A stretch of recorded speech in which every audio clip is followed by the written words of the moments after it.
தொடர் விடுமுறை முன்னிட்டு கர்நாடக மாநிலத்திலிருந்து தமிழகம் நோக்கி படையெடுக்கும் வாகனங்களால் பெரும் போக்குவரத்து நெரிசல் ஏற்பட்டுள்ளது.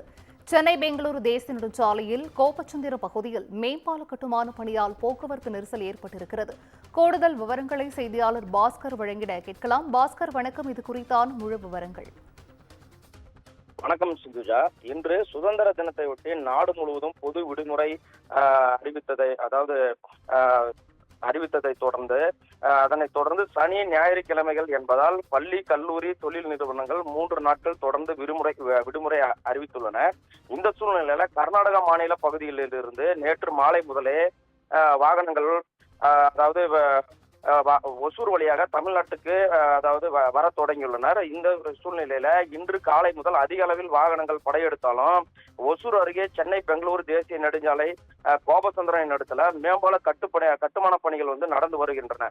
இந்த சூழ்நிலையில கடும் போக்குவரத்து நெரிசல் ஏற்பட்டுள்ளது. மேலும் கோபச்சந்திரம் முதல் வேரண்டப்பள்ளி வரை கிருஷ்ணகிரி நோக்கி செல்லும் சாலையில சுமார் 5 கிலோமீட்டர் தூரத்துக்கு வாகனங்கள் அதிக அளவு அணிவகுத்து நிற்பதால் வாகன ஓட்டிகள் மற்றும் பொதுமக்கள் மிகவும் சிரமத்துக்கு ஆளாகிறார்கள். மேலும் இந்த பகுதியில் வாகனங்கள் மெதுவாக ஊர்ந்து செல்வதால் வாகன ஓட்டிகள் கடும் சிரமத்துக்கு ஆளாகியுள்ளனர். சிந்துஜா, நன்றி பாஸ்கர். விவரங்களை வழங்கியமைக்கு நன்றி.